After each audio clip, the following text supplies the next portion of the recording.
hubo un hombre que caminó por las páginas más sagradas de la historia occidental, un hombre cuya sola existencia desafía algunas de las certezas más arraigadas de la tradición bíblica. No era un profeta menor, no era un personaje de fondo, no era uno de esos nombres que aparecen una sola vez en una genealogía y desaparecen para siempre en el polvo del olvido. Era alguien central, alguien inevitable, alguien que los propios textos describen con una precisión inquietante. Y sin embargo, cuando uno se detiene a mirar con calma, con esa mirada lenta que exige el verdadero conocimiento, algo no encaja, algo chirría. Algo en su historia es sencillamente imposible según las mismas reglas que la Biblia establece. ¿Quién era este hombre? ¿Por qué los propios textos sagrados parecen contradecirse a sí mismos cuando intentan explicarlo? ¿Y qué significa eso para todo lo que creemos saber sobre el libro más leído de la historia? Detente un momento. No te pido que abandones ninguna creencia. Te pido algo mucho más sencillo y al mismo tiempo mucho más difícil que observes. Que mires el texto con los ojos de quien nunca lo ha leído antes. Porque hay veces en que la familiaridad es el mayor enemigo de la comprensión. Voy a hablarte de Melquisedec. Ese nombre extraño, de sonidos duros y antiguos, que aparece de manera fugaz en el libro del Génesis, como si alguien lo hubiera dejado caer allí por accidente, y que sin embargo reaparece siglos después en los Salmos, y luego en el Nuevo Testamento, y luego en los textos de Qumrán, y luego en tradiciones que van mucho más allá de lo que cualquier manual de teología elemental se atrevería a contarte. Melquisedec, rey de Salem, sacerdote del Dios Altísimo, el hombre que no debería existir según las propias reglas del mundo en que aparece. Para entender por qué digo esto, necesitamos hacer un viaje lento, como todos los viajes que merecen la pena, un viaje hacia atrás en el tiempo, hacia un mundo en que las ciudades eran pequeñas colinas de adobe, en que los ejércitos eran bandas de hombres armados con bronce, en que los dioses tenían nombres y los nombres tenían poder. Y el poder residía en quién podía reclamar una genealogía que lo conectara con algo más antiguo que él mismo. Porque en ese mundo, sin genealogía, simplemente no eras nadie. Estamos en algún momento del segundo milenio antes de la era común. Las fechas exactas son siempre una discusión entre los especialistas. Y conviene no olvidar que las cronologías bíblicas han sido objeto de debate académico durante siglos. Pero eso no importa demasiado para nuestro propósito. Lo que importa es el mundo, la textura del mundo, ese ambiente de caravanas y pastores nómadas, de ciudades, estado, que se alzan y caen como olas en una tormenta. En ese mundo existe un hombre llamado Abraham, que más tarde recibirá el nombre de Abraham. Es el padre de la fe para tres de las grandes tradiciones religiosas de la humanidad: el judaísmo, el cristianismo y el islam. Su historia comienza en Ur de los Caldeos, una ciudad de la Mesopotamia inferior, y lo lleva a través de un periplo extraordinario hasta la tierra de Canaán, esa franja de territorio entre el Mediterráneo y el río Jordán que hoy ocupa más o menos lo que conocemos como Israel, Palestina y partes del Líbano y Siria. El libro del Génesis nos cuenta su historia con una riqueza de detalle que resulta llamativa para un texto tan antiguo. Conocemos los nombres de sus parientes, sus disputas con los habitantes locales, sus pactos con los reyes vecinos, su conflicto con su sobrino Lot. Y es precisamente en el contexto de ese conflicto donde aparece de manera casi repentina, casi invasiva en la narrativa la figura que nos ocupa. En el capítulo 14 del Génesis, Abraham regresa victorioso de una batalla. Ha rescatado a su sobrino Lot, que había sido capturado por una coalición de reyes orientales. Y entonces, en ese momento de triunfo y de regreso, ocurre algo que los estudiosos llevan siglos intentando explicar de maneras distintas y a veces contradictorias. Sale a su encuentro un hombre que trae pan y vino, un hombre del que el texto nos dice tres cosas: que es rey de Salem, que es sacerdote del Dios Altísimo y que bendice a Abraham. Ese hombre es Melquisedec. Y aquí, si uno lee despacio Si uno se detiene en cada palabra como quien examina una joya bajo una lupa, comienza a percibir algo extraño. En el mundo bíblico, en la cultura del antiguo Oriente Próximo, la identidad de una persona estaba inseparablemente ligada a su origen. No era solo una cuestión de orgullo o de clase social, era algo mucho más fundamental. Era una cuestión ontológica, si se me permite la palabra. Tu existencia estaba definida por de dónde venías, quién era tu padre, quién era tu madre, a qué tribu pertenecías, de qué ciudad procedía tu linaje. Los textos bíblicos son extraordinariamente cuidadosos en este aspecto. Las genealogías, esas largas listas de nombres que a muchos lectores modernos les resultan tediosas y que tienen la tentación de saltarse, no son adornos decorativos ni rellenos sin sentido. Son la columna vertebral del mundo bíblico. Son la demostración de que alguien existe dentro del orden establecido por el Dios de Israel. Son, en cierto modo, el certificado de realidad de cada personaje. Piénsalo así. En el libro del Génesis, antes de que ocurra algo importante, sabemos exactamente de dónde viene cada persona relevante. Sabemos quién fue el padre de Noé y el padre de su padre, y así hasta Adán. Sabemos de qué rama del árbol genealógico procede Abraham. Sabemos el nombre de la madre de Isaac y el nombre de las madres de los hijos de Jacob.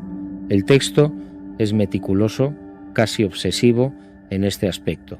Y entonces aparece Melquisedec, sin padre, sin madre, sin genealogía de ningún tipo, sin ciudad de origen más allá del enigmático título de rey de Salem, sin ninguna referencia a lo que había antes de él ni a lo que vendría después.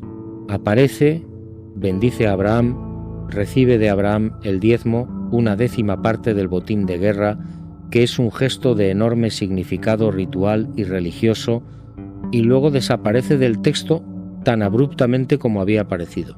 En un mundo donde la identidad era la genealogía, este hombre no tiene identidad. En un mundo donde todos los sacerdotes debían pertenecer a una casta determinada, a una tribu reconocida, este hombre ejerce un sacerdocio cuyo origen el texto no explica en ningún momento. En un mundo donde incluso los dioses extranjeros tenían nombres reconocibles y tradiciones asociadas, este hombre sirve a un dios que el texto llama el Elión, el Dios Altísimo, una denominación que los teólogos hebreos posteriores identificarán con el Yahvé del Sinaí, pero que en el contexto de Canaán del segundo milenio tenía connotaciones mucho más complejas y ambiguas. ¿Quién era este hombre? ¿De dónde había venido? ¿Por qué Abraham, el patriarca, el padre de la fe, el elegido, le rinde honores sin dudarlo un instante? La tradición bíblica posterior no ignoró estas preguntas, las sintió, las oyó y las respondió, aunque tal vez no de la manera que uno esperaría. Siglos después de que el Génesis fijara por escrito la historia de Abraham, aparece en el libro de los Salmos una referencia a Melquisedec que es cuanto menos desconcertante. En el Salmo 110, que la tradición judía asocia con el rey David y que el cristianismo primitivo interpretó como una profecía mesiánica, encontramos estas palabras: «Tú eres sacerdote para siempre, según el orden de Melquisedec». Para siempre, según el orden de Melquisedec. No según el orden de Leví, la tribu sacerdotal de Israel, cuyos miembros debían demostrar su linaje hasta el mismísimo Moisés y su hermano Aarón. No según ningún sacerdocio conocido, codificado, regulado por la ley, sino según el orden de ese hombre sin nombre de padre, sin nombre de madre, sin genealogía, que apareció una tarde trayendo pan y vino en el Génesis y al que nunca más se menciona en los libros históricos de la Biblia hebrea. ¿Qué significa esto? ¿Qué estaba intentando decir el autor del Salmo? ¿Por qué elige a Melquisedec, precisamente a él, como el modelo de un sacerdocio eterno? Los teólogos judíos de la antigüedad se hicieron estas preguntas, y las respuestas que dieron, algunas de ellas conservadas en textos que no llegaron a formar parte del canon bíblico que conocemos, son extraordinariamente reveladoras de hasta qué punto la figura de Melquisedec inquietaba a quienes se acercaban a ella con honestidad intelectual. Necesito hablarte de un lugar, un lugar que cambió para siempre nuestra comprensión de la literatura religiosa antigua. En el año 1947, un pastor beduino llamado Muhammad Eddib lanzó una piedra al interior de una cueva en las orillas del Mar Muerto, en un lugar conocido como Qumran, buscando una cabra extraviada. El sonido que escuchó no fue el que esperaba. No fue el tropiezo de la piedra contra la roca desnuda. Fue el sonido de cerámica rompiéndose. Lo que había en esa cueva y en las decenas de cuevas que se explorarían en los años y décadas siguientes cambió la historia de la investigación bíblica para siempre. Los manuscritos del Mar Muerto, como se los conoce hoy, son la biblioteca de una comunidad judía que vivió en ese desierto en algún momento entre los siglos II antes de la era común y el primero después, una comunidad que los estudiosos identifican generalmente con los esenios, aunque este término abarca realidades más complejas de lo que sugiere. Entre esos manuscritos, entre esos miles de fragmentos de pergamino escritos en hebreo y arameo, los investigadores encontraron algo que aún hoy no ha recibido toda la atención que merece fuera de los círculos especializados. Encontraron un texto dedicado enteramente a Melquisedec. El manuscrito, catalogado como 1.1 Q Melquisedec, está incompleto, como tantos otros de los rollos del Mar Muerto. Pero lo que se conserva es suficiente para comprender que la comunidad de Qumran tenía sobre Melquisedec una visión que va mucho más allá de lo que cabría esperar de una simple relectura del Génesis. En ese texto, Melquisedec no es un rey humano de una ciudad cananea, es una figura celestial. Es un ser de luz que presidirá el juicio final, que liberará a los cautivos, que proclamará el año de gracia en los últimos tiempos. Se le describe con atributos que en otros textos bíblicos están reservados exclusivamente a Dios o a sus ángeles más próximos. ¿Un rey cananeo convertido en figura celestial? ¿Un sacerdote sin genealogía transformado en ser eterno? O tal vez la comunidad de Qumran sabía algo sobre Melquisedec que nosotros hemos olvidado, pero hay más. Hay siempre más cuando uno tira del hilo con paciencia. En el Nuevo Testamento, concretamente en la carta a los Hebreos, que la tradición atribuye al apóstol Pablo, aunque los estudiosos modernos tienen serias dudas sobre esa autoría, encontramos el desarrollo más extenso y teológicamente más audaz de la figura de Melquisedec que existe en toda la literatura cristiana primitiva. El autor de la carta a los Hebreos toma la referencia del Salmo 110 y la desarrolla con una lógica que, una vez que uno la sigue, resulta difícil ignorar. Argumenta que Jesucristo es el sumo sacerdote eterno, pero no según el orden levítico, no según el sacerdocio de Aarón, sino según el orden de Melquisedec. Y para demostrar la superioridad de este sacerdocio sobre el levítico, hace algo notable. Señala que Abraham, el antepasado del mismísimo Leví, pagó el diezmo a Melquisedec, lo que equivale a decir, en la lógica del mundo antiguo, que Melquisedec era superior a Abraham y por tanto superior a toda la descendencia de Abraham, incluida la tribu sacerdotal de Leví. Y entonces en el capítulo 7 de esa carta, el autor escribe algo que durante siglos ha hecho detenerse a los lectores y rascarse la cabeza. Dice que Melquisedec era, y cito con toda la cautela necesaria porque la traducción de estos textos es siempre una cuestión delicada, sin padre, sin madre, sin genealogía, que no tiene ni principio de días ni fin de vida, sin principio de días, sin fin de vida. ¿Qué clase de hombre es ese? ¿Qué clase de ser existe sin principio y sin fin, sin padre y sin madre, sin genealogía que lo ancle a la historia humana? El autor de la carta a los Hebreos añade inmediatamente que Melquisedec es semejante al Hijo de Dios. Semejante. No idéntico, semejante. Una elección de palabras que los teólogos llevan 2000 años analizando y sobre la que las interpretaciones se multiplican sin llegar nunca a un consenso definitivo. Detengámonos aquí un momento porque hay algo que me parece importante señalar antes de seguir adelante. Los textos bíblicos que acabamos de examinar, el Génesis, el Salmo 110, la carta a los Hebreos, los manuscritos de Qumran, no son textos marginales ni apócrifos en el sentido peyorativo que a veces se da a esa palabra. Son textos centrales. Son textos que forman parte del canon, que durante siglos ha sido la base de la fe de cientos de millones de personas. Y todos ellos, sin excepción, presentan a Melquisedec como un ser cuya naturaleza escapa a las categorías normales de la existencia humana. Esto no es una interpretación forzada. Esto no es la lectura de alguien que busca misterio donde no lo hay. Esta es la lectura que emerge de los propios textos cuando uno los lee con cuidado y sin prisas. Y entonces uno se pregunta, ¿por qué no hablamos más de esto? ¿Por qué Melquisedec ocupa tan poco espacio en la predicación ordinaria, en la catequesis, en la divulgación histórica y religiosa? ¿Es posible que su figura sea demasiado incómoda, demasiado difícil de encajar en los esquemas habituales, demasiado abierta a preguntas que no tienen respuestas cómodas? No lo sé, pero me parece una pregunta que vale la pena hacerse. Volvamos a Salem, la ciudad de la que Melquisedec es rey. Salem, en hebreo, Shalom, la paz.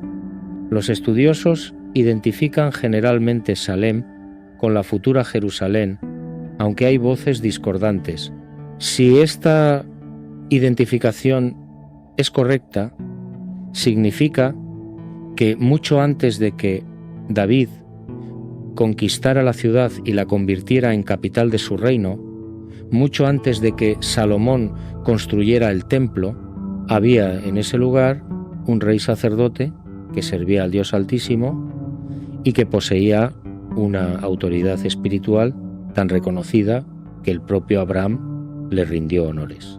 Esto plantea una pregunta que los intérpretes bíblicos han tenido que abordar de maneras diversas.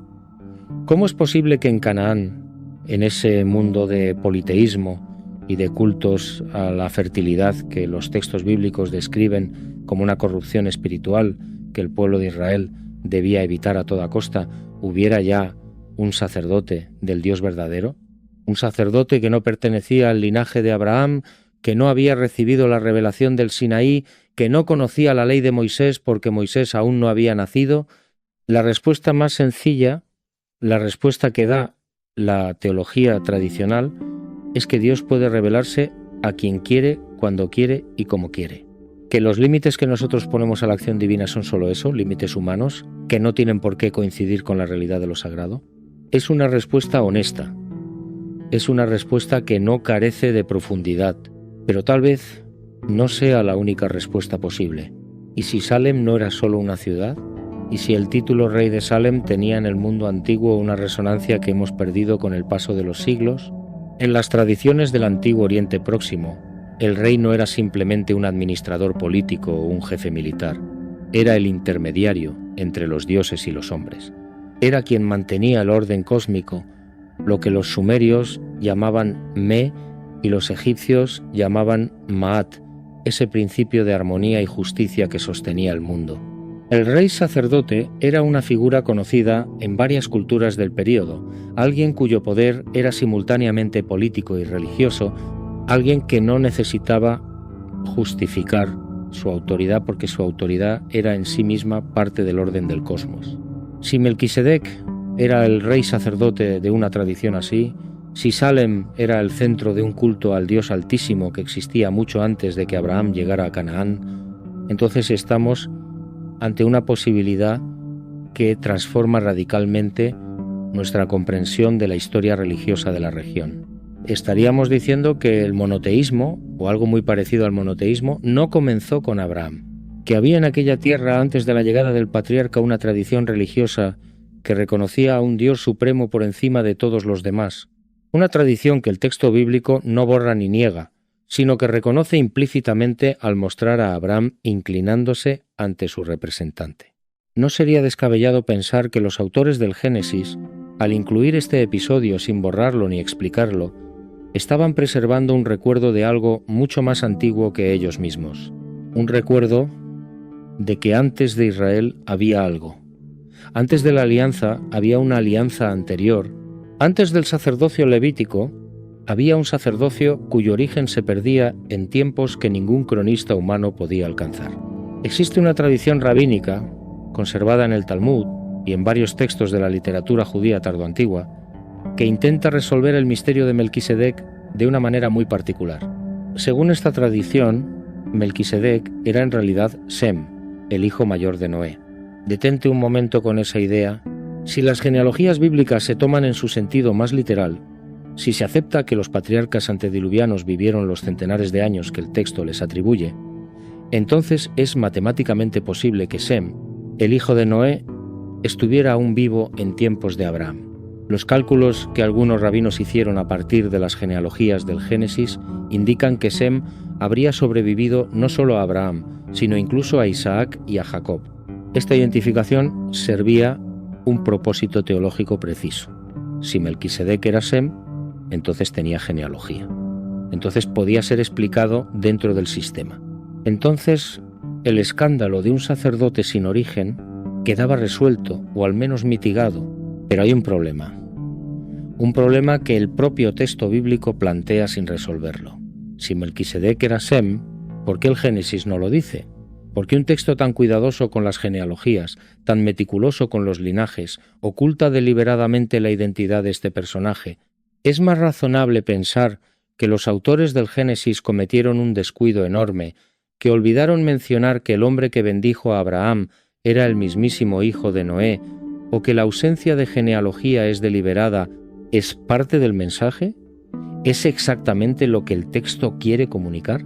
La tradición rabínica es venerablemente antigua y llena de sabiduría, pero en este caso, tal vez su esfuerzo por domesticar a Melquisedec revela más que lo que intenta ocultar. Revela que la figura era tan incómoda, tan inexplicable dentro de los esquemas habituales, que era necesario encontrarle un lugar en el árbol genealógico, aunque el texto no lo proporcionara. Quiero llevarte ahora a otro lugar, a otro tiempo, a otra orilla del misterio.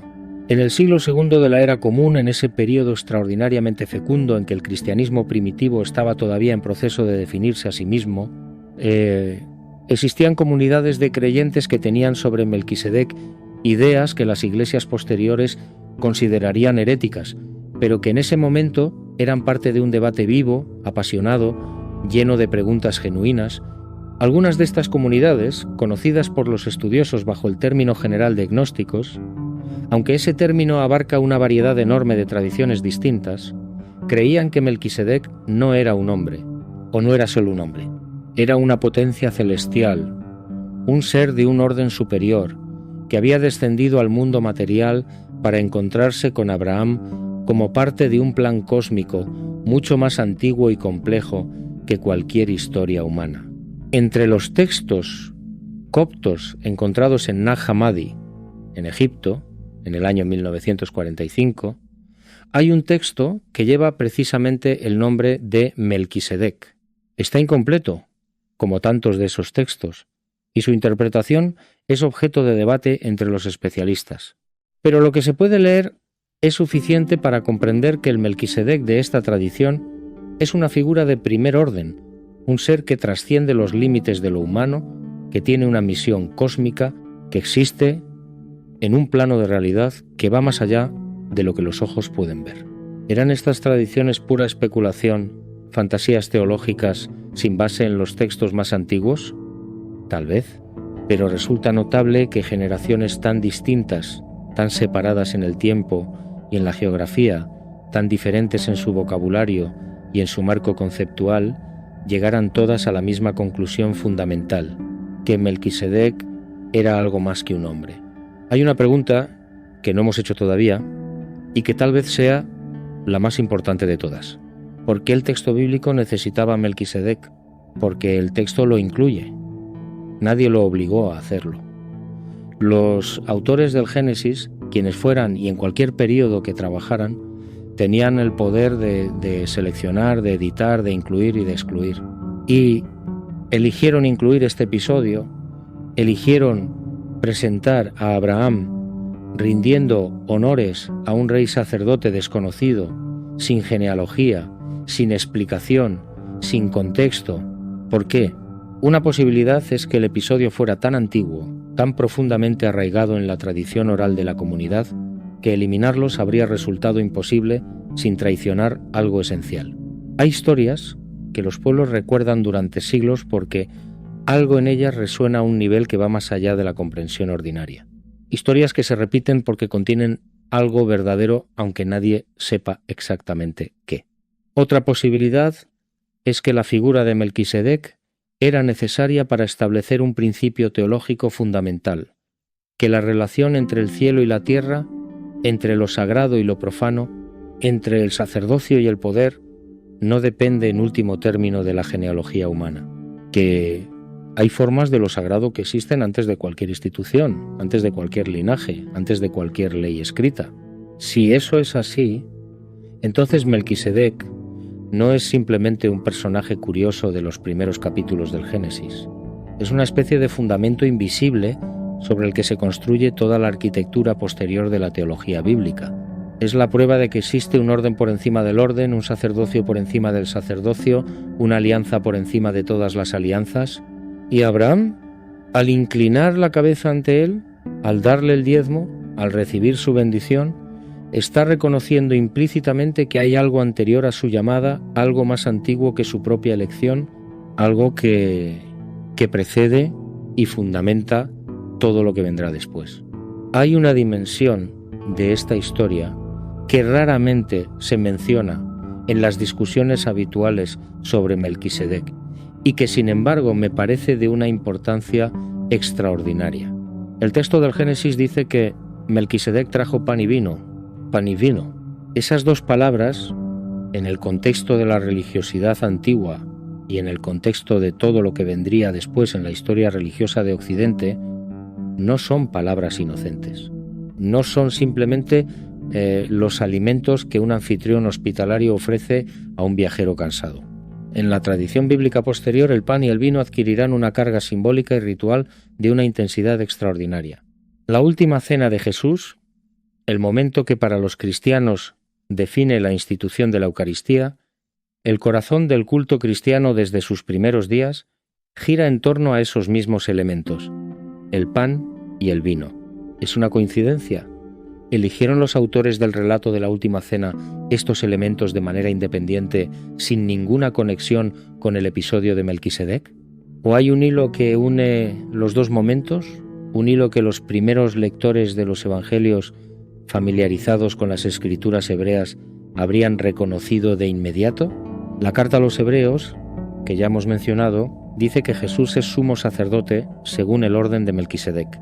Si esto es así, entonces el gesto de Melquisedec al ofrecer pan y vino a Abraham podría entenderse no solo como un gesto de hospitalidad, sino como una prefiguración, como una sombra proyectada hacia atrás desde el futuro de algo que estaba por venir. Tal vez no sea descabellado preguntarse si, en la mente de los primeros escritores cristianos, Melquisedec era algo más que un antecedente tipológico conveniente. Tal vez era una presencia, una misma presencia que atravesaba el tiempo de una manera que desafía nuestras categorías habituales de pasado, presente y futuro. Quiero hacer una pausa aquí para hablarte de algo que los estudiosos llaman la cuestión del sacerdocio eterno. En todas las culturas antiguas que conocemos con cierta profundidad, el sacerdocio, el acceso a lo sagrado, era una función estrictamente regulada. Dependía del linaje, de la iniciación, del conocimiento de rituales precisos, de la pertenencia a una corporación reconocida. Los sacerdotes de Egipto pertenecían a familias sacerdotales que se remontaban generaciones atrás. Los flámines de Roma eran elegidos según procedimientos codificados con enorme precisión. Los levitas de Israel debían demostrar su ascendencia hasta Aarón. El sacerdocio no era algo que cualquiera pudiera reclamar. El sacerdocio era el resultado de una cadena ininterrumpida de transmisión, de un linaje que justificaba el acceso a lo sagrado. Y sin embargo, aquí está Melquisedec ejerciendo un sacerdocio que ninguna cadena humana de transmisión podría justificar, porque no tiene principio. Porque el texto mismo nos dice que su sacerdocio no depende de un antepasado, que no hay un Melquisedec anterior del que él haya recibido la iniciación. ¿Qué tipo de sacerdocio es ese? ¿De dónde viene su autoridad, si no viene de ningún hombre?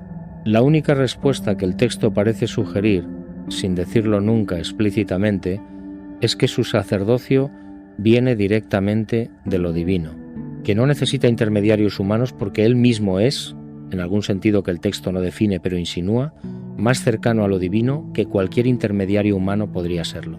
Y esto, si uno lo piensa despacio, es una idea de una radicalidad asombrosa, porque implica que hay formas de acceso a lo sagrado que no pasan por ninguna institución humana, que no pueden ser controladas por ninguna jerarquía religiosa, que existen con independencia de cualquier sistema que los hombres hayan construido o puedan construir. Es una idea que las instituciones religiosas en todas las épocas han tendido a ver con cierta incomodidad. Y es comprensible que así sea. Las instituciones necesitan legitimidad y la legitimidad necesita genealogías. Un sacerdocio sin genealogía es, desde el punto de vista institucional, un problema. Pero desde el punto de vista de quien busca, desde el punto de vista de quien hace preguntas, es precisamente lo que lo hace fascinante. Volvamos por un momento a los textos de Qumran, porque creo que no hemos agotado lo que tienen que decirnos.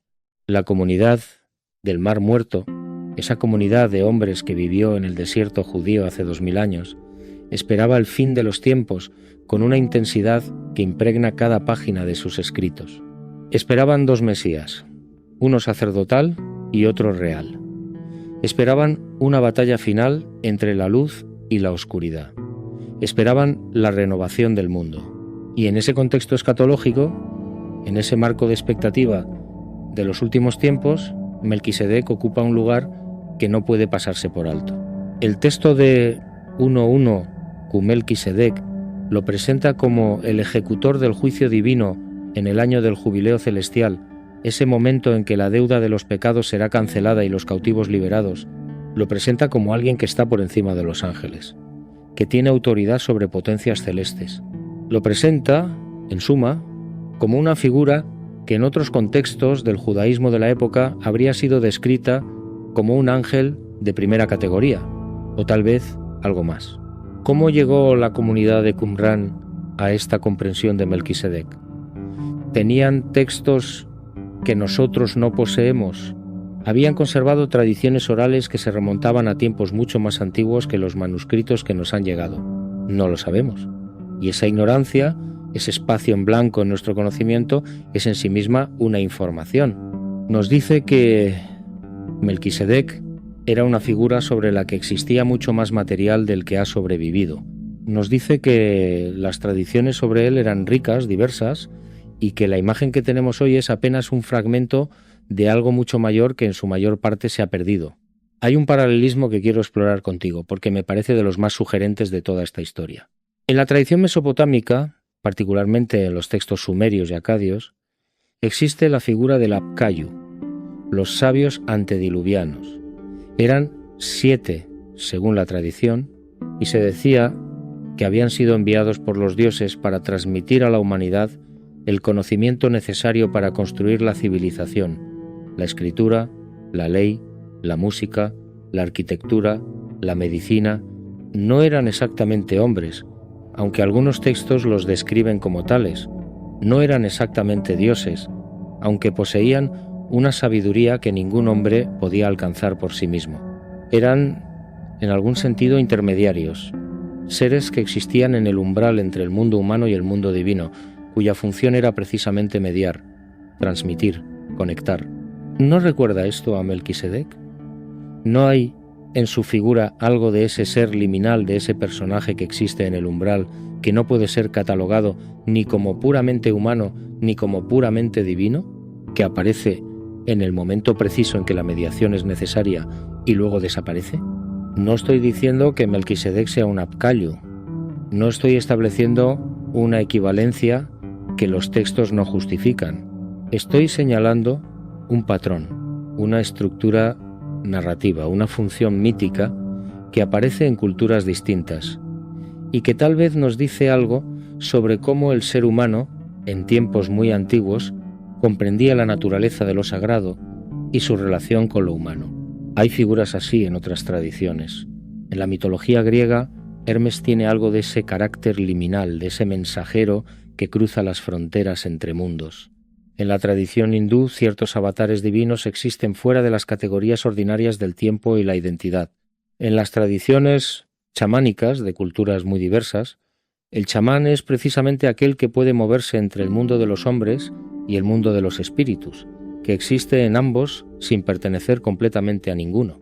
Y si Melquisedec es la expresión bíblica de este mismo arquetipo, y si lo que el texto conserva, bajo la forma de un episodio breve y enigmático, es el recuerdo de una comprensión de lo sagrado que era más antigua y más universal de lo que cualquier tradición particular podría reclamar como exclusivamente suya, quiero detenerme ahora en una consideración que me parece importante. Cuando hablamos de un personaje como Melquisedec, cuando señalamos las contradicciones y los enigmas que su figura plantea dentro de los textos bíblicos, no estamos atacando la fe de nadie. No estamos diciendo que la Biblia es un libro lleno de errores que hay que desechar. Estamos haciendo algo muy diferente. Estamos leyendo el texto con respeto. Y el respeto verdadero a un texto consiste en tomarlo en serio en todos sus aspectos, incluidos aquellos que resultan difíciles o incómodos, incluidos aquellos que no se dejan reducir a respuestas simples, incluidos aquellos que plantean preguntas que quizás no tengan respuesta, o que tal vez tengan más de una. La historia de la interpretación bíblica está llena de momentos en que algo que parecía un error o una contradicción resultó ser, con el tiempo y el estudio, una puerta hacia una comprensión más profunda. Momentos en que lo que parecía incomprensible revelaba, bajo la superficie, una coherencia que solo se hacía visible cuando uno se tomaba el trabajo de mirar despacio. Tal vez Melquisedec sea uno de esos momentos. Tal vez su misterio no sea una imperfección del texto, sino su intención más profunda. Tal vez el texto quiere que nos preguntemos, quiere que no resolvamos demasiado rápido, quiere que vivamos un momento con la incomodidad de no saber, para que ese no saber nos lleve a algo más verdadero que cualquier respuesta prematura. Existe en la mística judía, en esa tradición extraordinaria conocida como Cábala, una comprensión de Melquisedec que es, cuanto menos, para meditar despacio.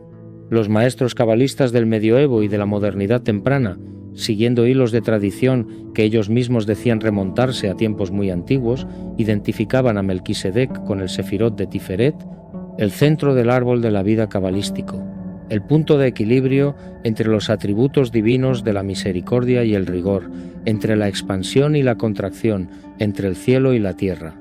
Tiferet es también, en la tradición cabalística, el Sefirot asociado al corazón del cosmos, a la belleza, al equilibrio, a la presencia divina en el mundo. Es la dimensión de lo sagrado que se hace accesible a lo humano sin dejar de ser divina. ¿No es esto exactamente lo que Melquisedec hace en el texto del Génesis?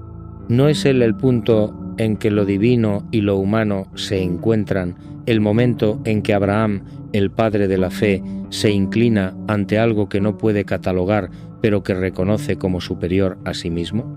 Tal vez la tradición cabalística, con esa sabiduría que a veces encierra las intuiciones más profundas en imágenes aparentemente incomprensibles, está diciéndonos que Melquisedec no es tanto un personaje histórico como una función cósmica, un principio, una posibilidad, la posibilidad de que lo sagrado y lo humano se toquen, de que haya momentos y lugares en que la distancia entre el cielo y la tierra se reduce hasta hacerse imperceptible.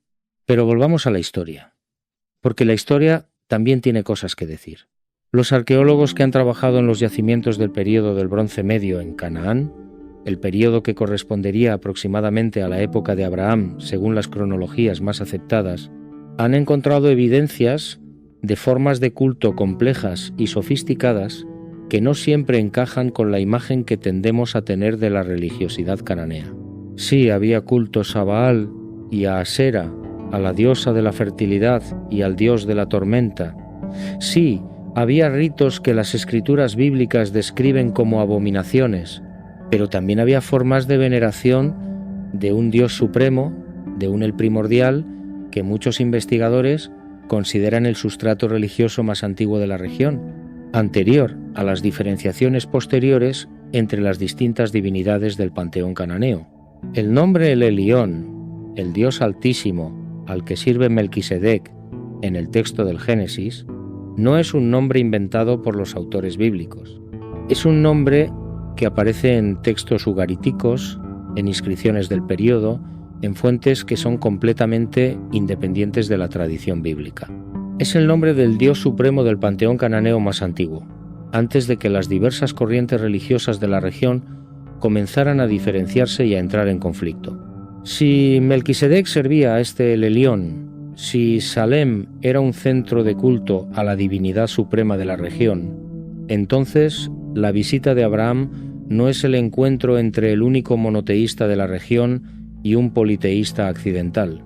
Es el encuentro entre dos tradiciones que reconocen una misma realidad sagrada suprema, aunque con nombres y formas distintas.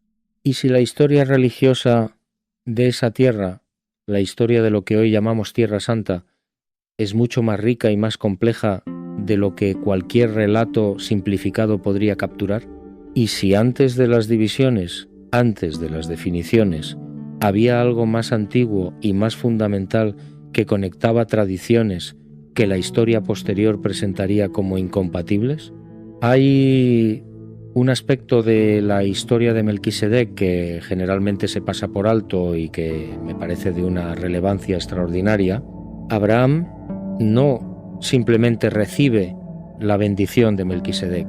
Abraham da el diezmo a Melquisedec, el diezmo, 1/10 de todo el botín de guerra. En la tradición bíblica, el diezmo es la expresión más concreta del reconocimiento de autoridad espiritual. No es un impuesto, no es un tributo político, es un gesto religioso, un acto de reconocimiento de que hay alguien que está por encima de uno en el orden sagrado, alguien que tiene un derecho sobre una parte de lo que uno posee porque representa una realidad más elevada. Abraham paga el diezmo a Melquisedec voluntariamente, sin que nadie se lo ordene, sin ninguna presión externa. No es un gesto de debilidad política, es un gesto de reconocimiento espiritual. Y esto es lo que hace que la carta a los hebreos pueda argumentar que el sacerdocio de Melquisedec es superior al levítico. Porque Abraham es el antepasado de Leví, porque en cierto sentido Leví estaba en los lomos de Abraham cuando éste pagó el diezmo. El pago del diezmo implica la subordinación de toda la descendencia de Abraham, incluidos los sacerdotes levíticos, ante Melquisedec.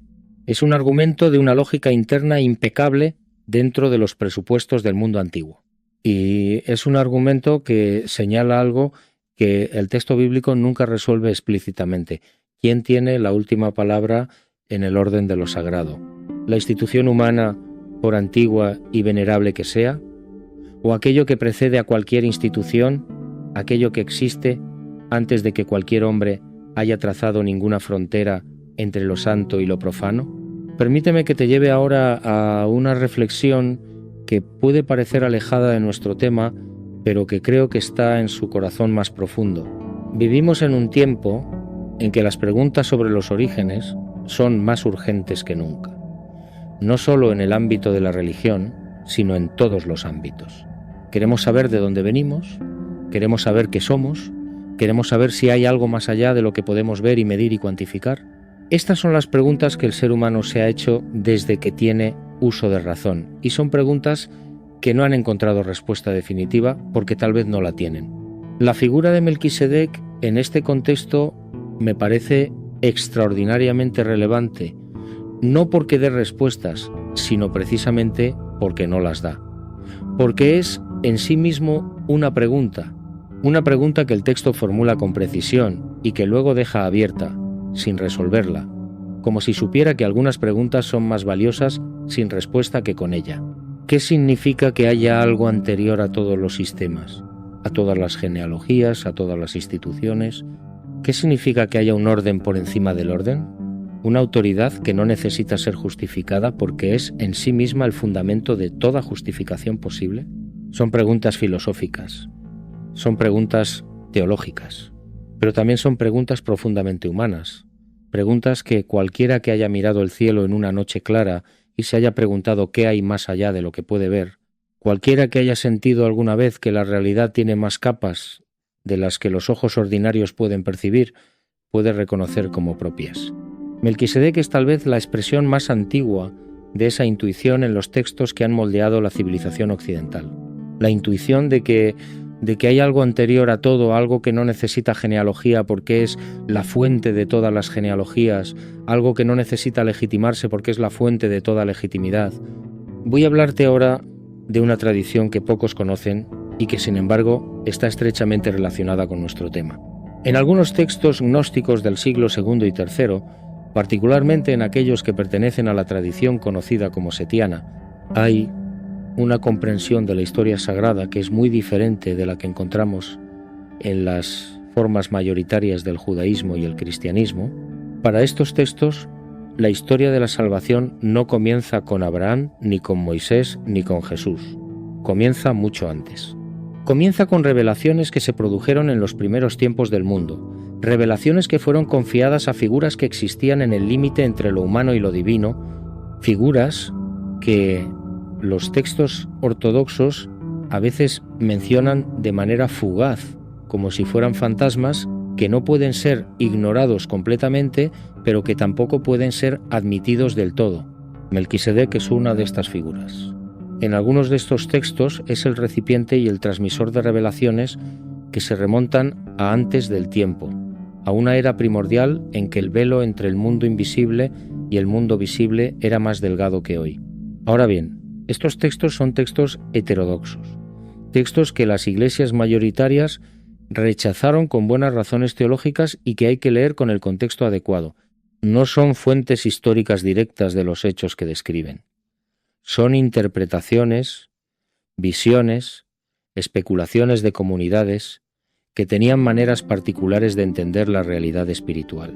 Pero son también testimonios de que Melquisedec ejerció una fascinación duradera sobre mentes muy distintas en épocas muy distintas, y esa fascinación, ese magnetismo que la figura ejerce a través de los siglos y de las tradiciones, me parece que nos dice algo, nos dice que hay en él algo que no se deja reducir fácilmente, algo que escapa a los sistemas, algo que hace que quien se acerque a él sin las anteojaras de los prejuicios previos, sienta que está ante algo que importa, algo que señala hacia una dimensión de la realidad que los lenguajes habituales no alcanzan a describir.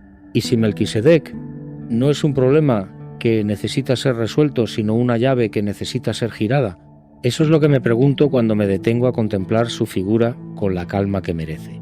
Las tradiciones religiosas tienden a buscar coherencia, tienden a querer que todos los elementos encajen en un sistema unificado, que no haya grietas, que no haya sombras. Es comprensible. La coherencia da seguridad. La seguridad permite vivir y actuar y creer, pero hay veces en que la grieta es más importante que el muro. Hay veces en que la sombra revela más que la luz directa.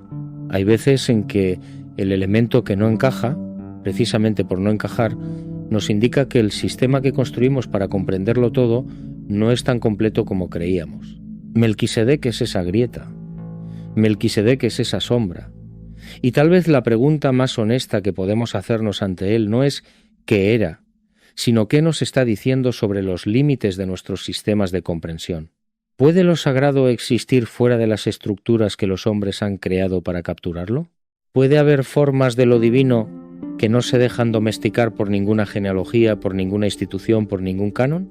La presencia de Melquisedec en el texto bíblico, su permanencia a través de siglos de interpretación, su irrupción en tradiciones tan diversas como la rabínica, la cristiana primitiva, la gnóstica y la cabalística, sugiere que sí.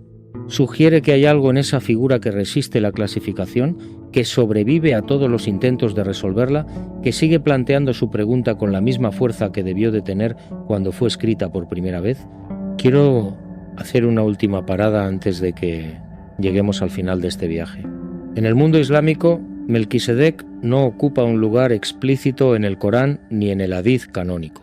Sin embargo, en algunas corrientes de la mística islámica, particularmente en el sufismo, hay ecos de su figura en la comprensión del Qidr, el misterioso sabio verde que aparece en el Corán brevemente y que la tradición sufi ha desarrollado como una figura de sabiduría perenne que existe fuera del tiempo ordinario, que aparece cuando es necesario y desaparece, sin dejar rastro, que posee un conocimiento que no puede ser transmitido por ningún maestro humano porque viene directamente de la fuente de todo conocimiento, las similitudes entre el Quider del sufismo y el Melquisedec de las tradiciones judía y cristiana son cuanto menos para meditar. Ambos aparecen en el momento preciso, ambos poseen una sabiduría que trasciende el linaje humano, ambos existen en los márgenes de los sistemas religiosos establecidos, reconocidos, pero no domesticables. ¿Es una coincidencia o es que las tres grandes tradiciones abrahámicas, cada una a su manera, han conservado el recuerdo de algo que existía antes de las fronteras que las separan? ¿No sería descabellado pensar que en algún lugar de la memoria profunda de esas tradiciones vive el recuerdo de algo que fue anterior a todas ellas? Una figura, un principio, una presencia que las antecedía a todas y que ninguna puede reclamar como exclusivamente suya. Melquisedec, el Quider, la sabiduría que precede al tiempo. Nombres distintos para algo que quizás sea lo mismo. Llegamos al final de nuestro viaje, pero no al final del misterio, porque el misterio de Melquisedec no tiene un final, o si lo tiene está tan lejos de nuestro alcance que es mejor reconocerlo con honestidad que fingir que lo hemos alcanzado. Hemos visto cómo un personaje de pocas líneas en el Génesis se convierte en la clave de una teología entera en el Nuevo Testamento. Hemos visto cómo la comunidad de Qumrán lo convierte en una figura celestial de los últimos tiempos.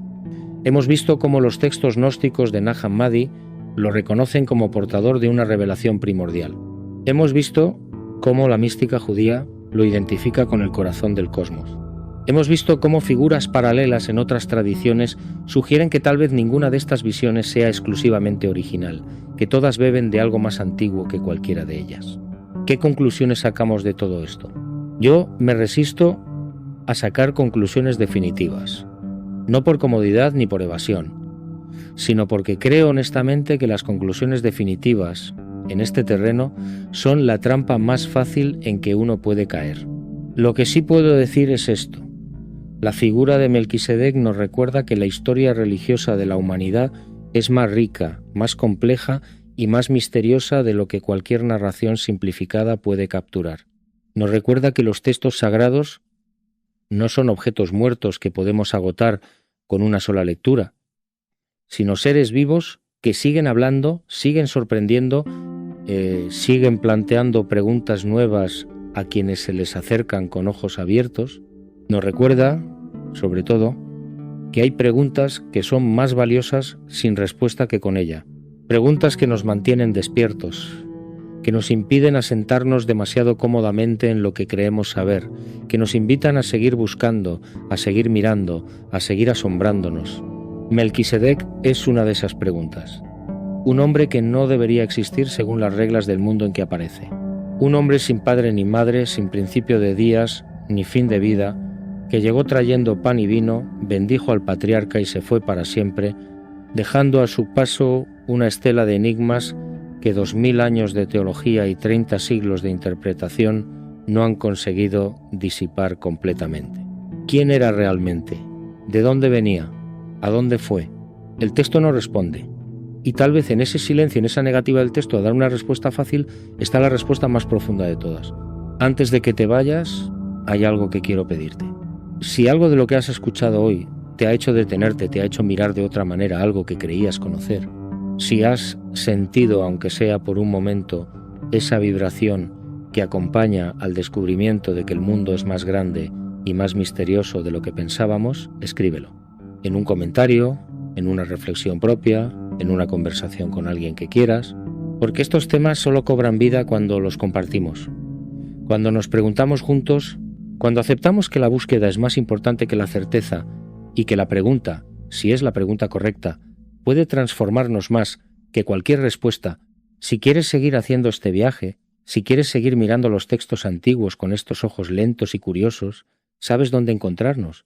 Hay muchas más puertas por abrir, muchos más nombres olvidados que recuerdan, muchos más silencios en los textos sagrados que están esperando que alguien se detenga a escucharlos. El misterio de Melquisedec sigue ahí, intacto, después de todos estos siglos. Y eso, en sí mismo, es una respuesta.